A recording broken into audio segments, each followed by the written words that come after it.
Esse o capítulo do conhecimento, é o capítulo 9, o conhecimento mais confidencial, verso 5.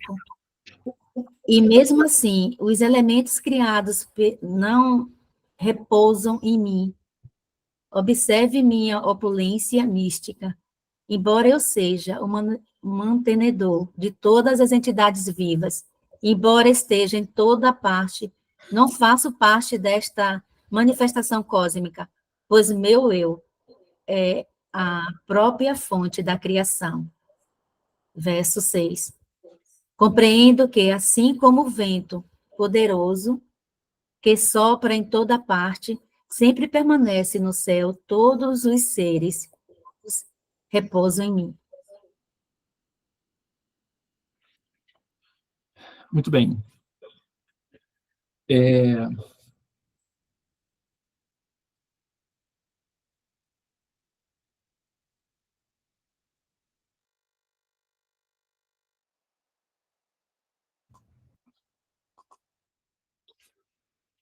Então, primeiramente, bom dia a todas as pessoas que estão na sala dos mantras, na nossa sala sagrada, sala dos mantras. Eu vou entoar o mantra inicial. Então, agora são 7h03. Nós vamos, então, aproveitar aí os nossos 10, 15 minutos dos Gotas Védicas para a gente progredir, né, na nossa compreensão, no nosso autoconhecimento, tá? Om Gyana Timirandasya Gyananjana Shalakaya Chakshurunmilitan Yana Tasmai Shri Gurave Namaha. Hare Krishna, Krishna Krishna, Hare Hare, Hare Rama, Rama Rama, Hare. Muito embora eu tenha nascido na mais obscura região da ignorância, uma região conhecida como a Era de Kali, que é repleta de esquecimentos do sentido objetivo da vida e repleta também de desavenças, o mestre espiritual está abrindo os meus olhos com o achote do conhecimento, a revelação védica, e assim, libertando-me definitivamente do aprisionamento produzido pelo ciclo do samsara, que são os repetidos nascimentos e mortes. Então, a tal mestre espiritual, eu ofereço minhas respeitosas reverências. Jaya Gurudeva, Jaya Prabhupada. Hari Om Shanti, Namaste, Om Tat Sat. Muito bem, então, seguindo com o nosso raciocínio, nós estamos dentro de um contexto de uma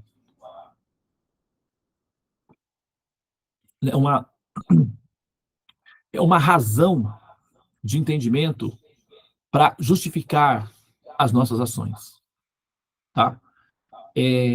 A nossa matéria-prima de pesquisa é a suprema personalidade de Deus. Tá? Autoconhecimento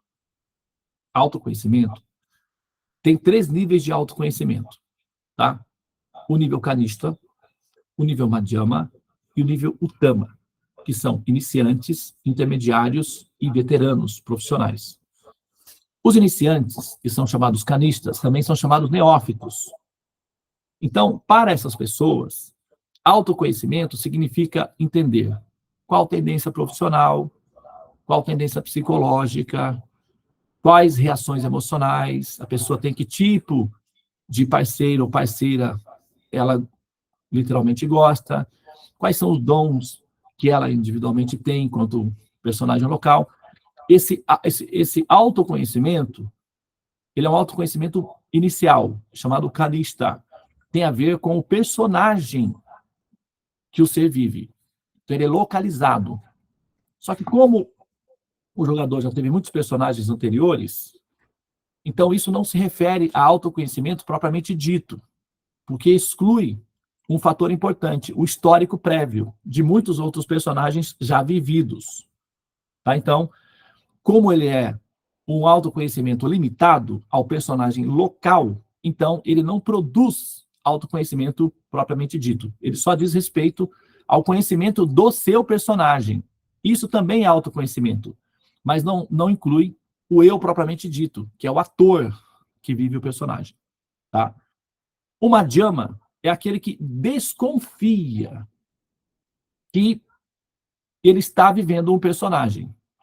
E aí ele passa a ficar curioso em relação a isso daí. Então, quer dizer que, né, eu sou um ser diferente do meu personagem, esse personagem ele não tem durabilidade permanente, mas eu tenho a esperança de eternidade. Que conflito é esse? Que confusão é essa? Então, esse jogador médio, ele é um crepúsculo, né? É uma transição entre a ignorância e o autoconhecimento propriamente dito, em que envolve o eu, ou seja, o Atman. Ele está numa fase intermediária. Então, ele quer livrar-se dos sofrimentos, da angústia do existir, devido aos desgastes no contato com outras almas que, enfim, causam decepções, etc. Ok? Então, esse jogador, ele não está muito bem adaptado, né, à ignorância absoluta, mas ele ainda não tem o conhecimento completo para se sentir em segurança ou paz interior. Então, é uma transição. A pessoa está mais ou menos assim, fazendo essa transição aí, tá? São chamados madhyamas, ou médios. E tem aqueles que, né, alcançaram a fase Uttama, que significa que eles compreenderam a diferença entre eles, o personagem, que eles vivem e utilizam o personagem para propósitos de autoconhecimento. Então, ele tem domínio do avatar, da tecnologia que está em andamento, ou seja, o personagem que ele vive. Tá? Então, nesse contexto, para justificar a presença de um ser real, que é um ator, da onde que vem esse ser? Como é que surge? Como é que eu surjo? Aí entra a probabilidade criador, ou seja, a probabilidade de Deus ou não. Depende do tipo de operação que a gente vai fazer. No nosso caso, nós incluímos a probabilidade do criador, ela é muito mais robusta intelectualmente falando, ela é mais consistente e coerente. Então, a gente vai por essa direção aí. Agora, justificar o porquê que esse criador cria o mundo chamado material e introduz a consciência, ou o Atman, para interagir com essa criação. Tem que ter uma explicação consciente, plausível, que justifique isso.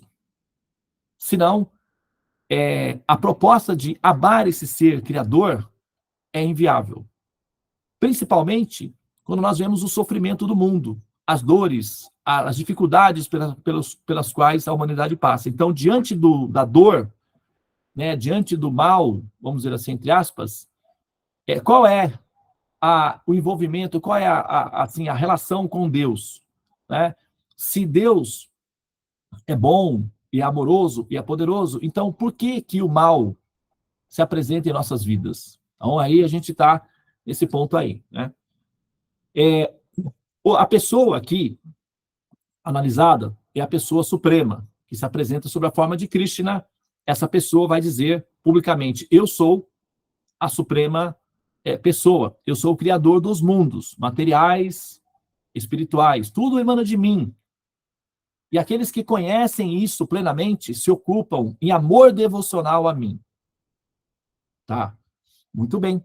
Então a gente parte desse princípio, nós não vamos dizer que não é, mas nós vamos verificar a procedência dessa consistência, dessa afirmação e ver como é que nós nos ocuparíamos em plenitude de amor devocional a essa pessoa, né?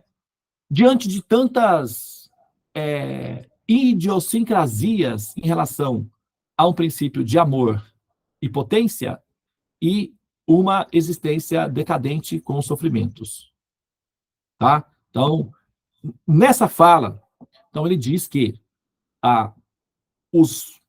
eu expando a criação, tudo está em mim, mas eu não estou neles. Tá?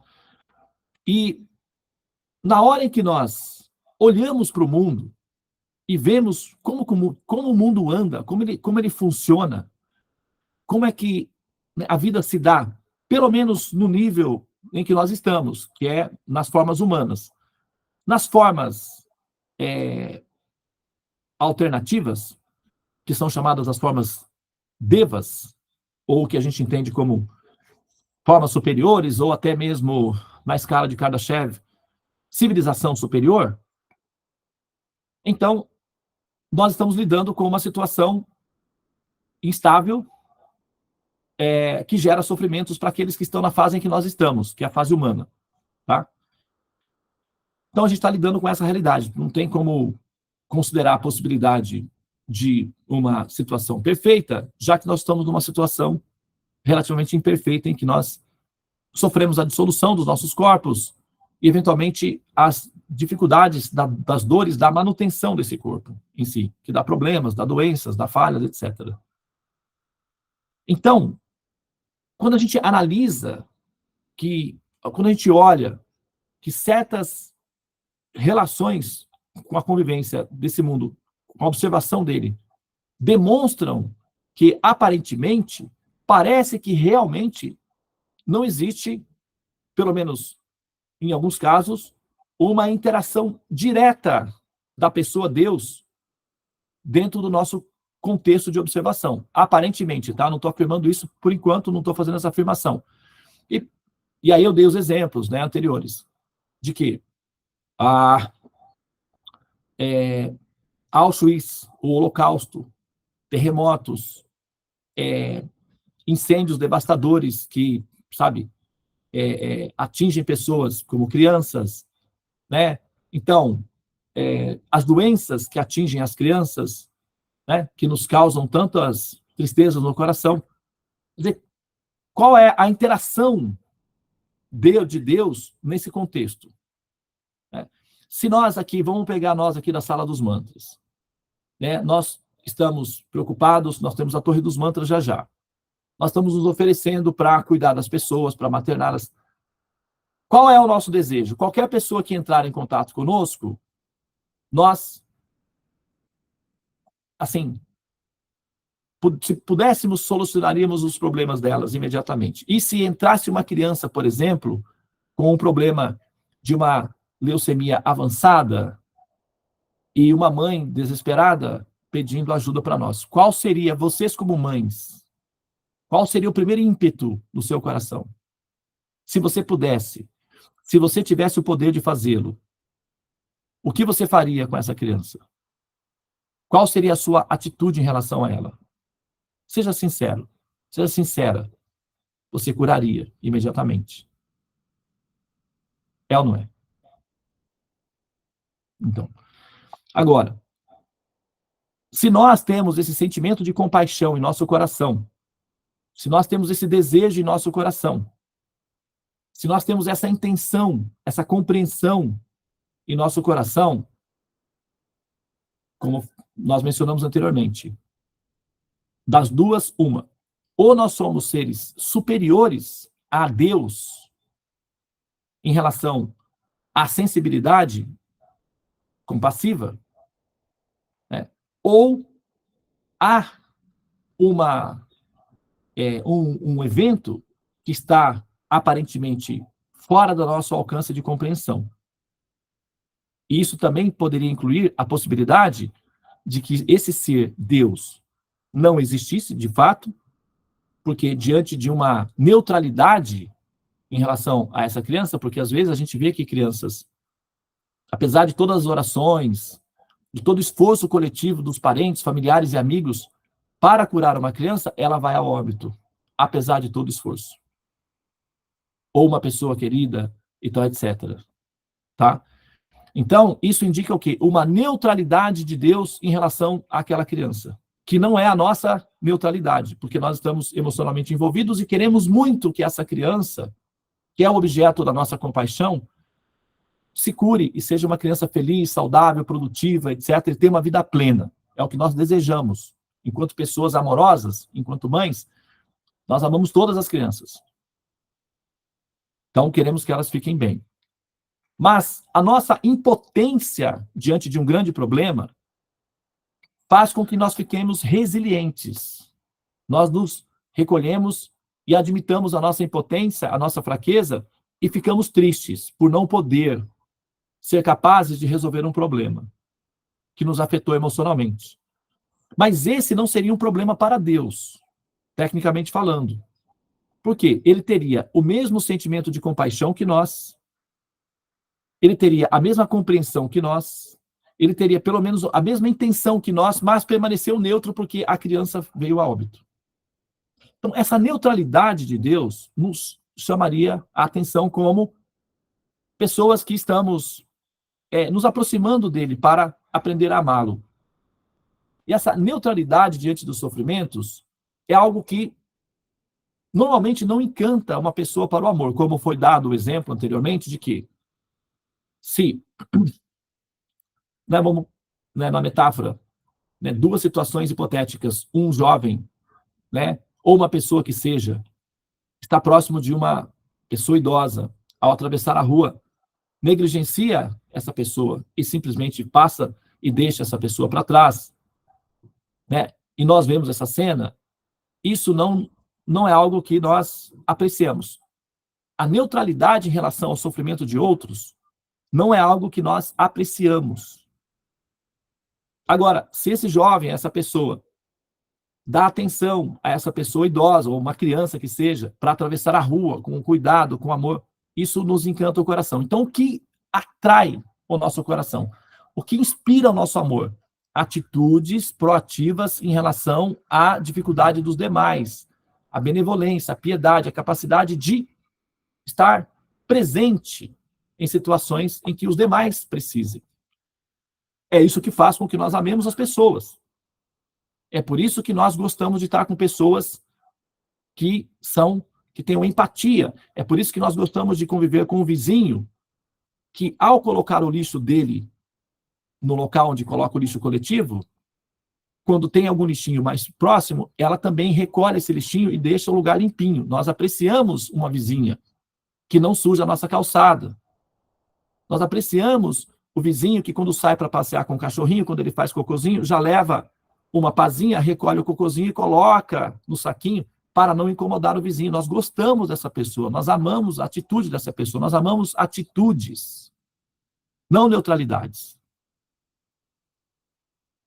Então, diante dos sofrimentos do mundo, das dificuldades do mundo, como é que nós amaríamos uma pessoa que, embora tenha o poder de curar o mundo, permanece em estado de neutralidade? Como ontem a minha tia, que ela é muito católica, a minha família toda é de tradição católica. Eu, particularmente, sou católico. Eu amo o catolicismo, a religião. Eventualmente eu vou para sentir a energia dos ambientes. Eu nunca deixei de ser, nunca rompi com a minha raiz, a minha tradição. Eu tenho amor à tradição, à família, à religião, ao amor, etc. E a minha tia me considera ainda um coroinha. Então ela sempre manda vídeos de amor devocional da igreja e tal. E aí ela colocou ontem para mim um coral de crianças cantando: ó Deus, cura o mundo, cura o mundo. Nós desejamos e pedimos que você cure o mundo. Essas crianças estão lá orando para que Deus cure o mundo. Mas, eventualmente, nós vemos que as pessoas que nós amamos, e às vezes inocentes, como é o caso de criança, eu estou colocando o exemplo de uma criança porque isso nos sensibiliza a todos. É mais fácil para vocês sentirem a sensibilidade.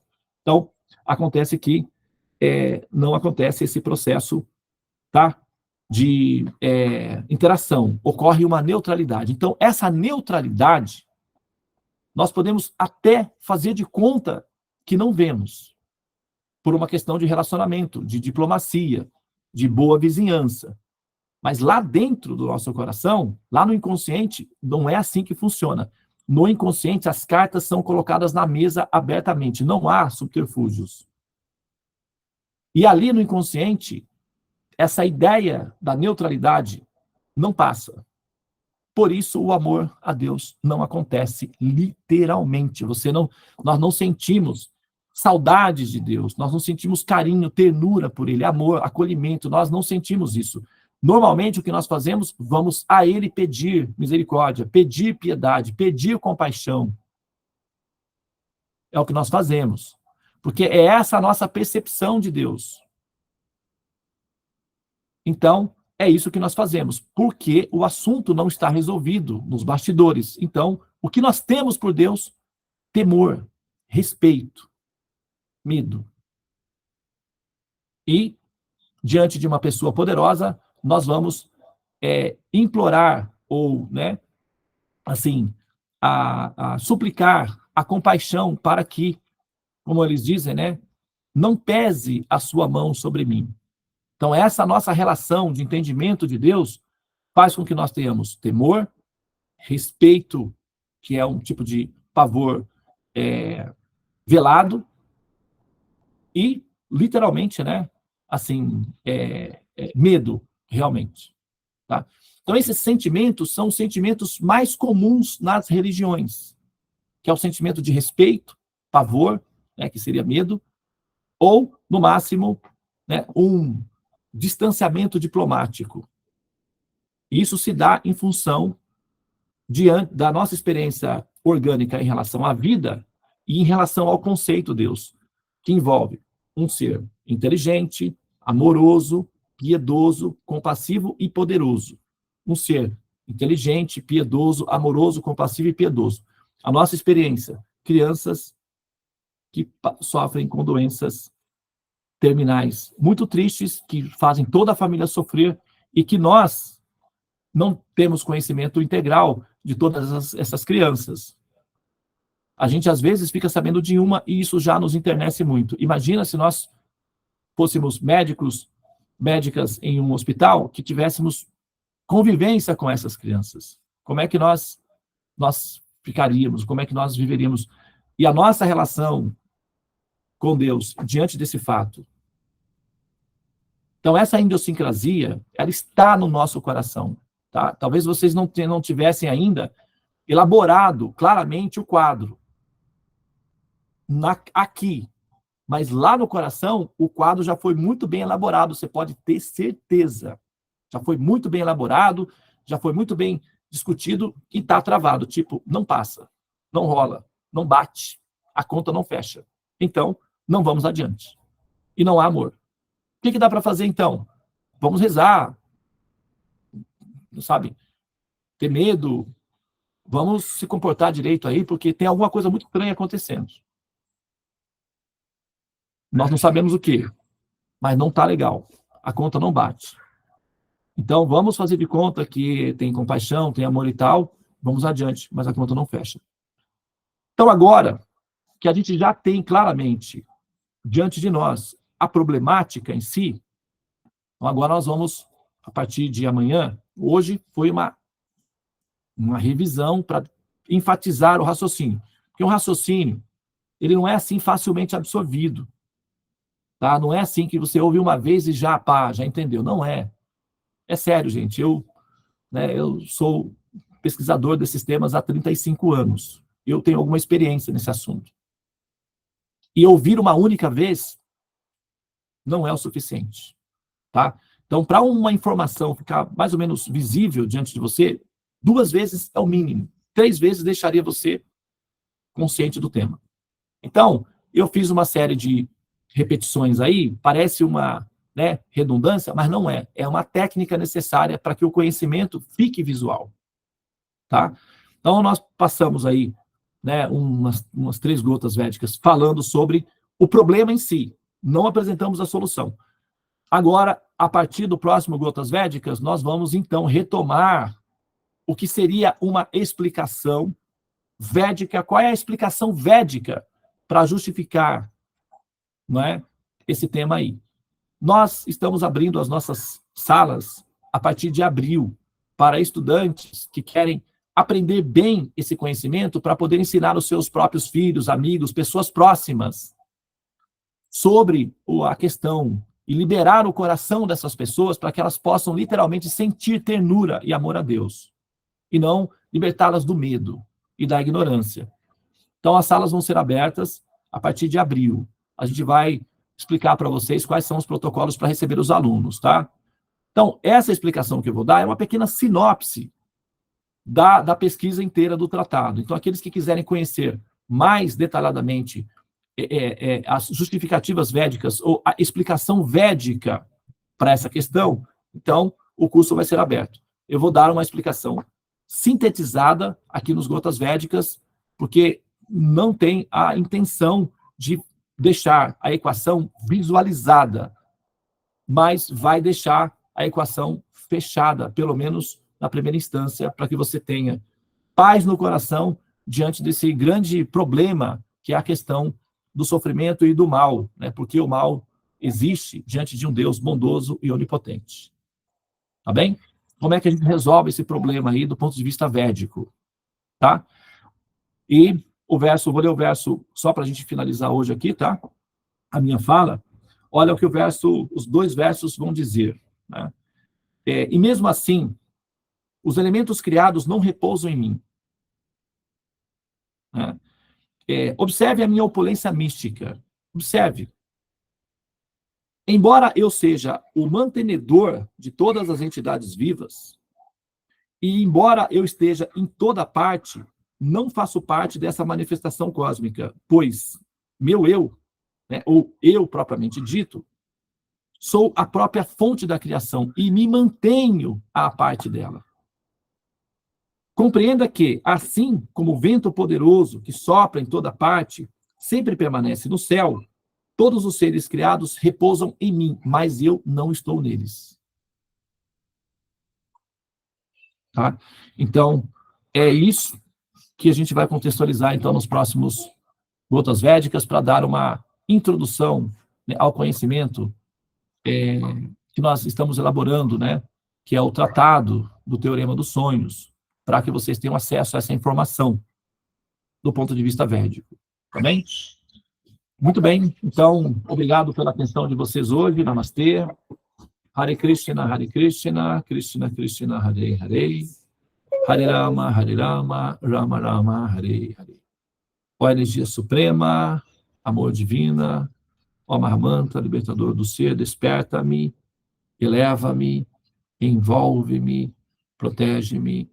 Hare Krishna. Hare Om.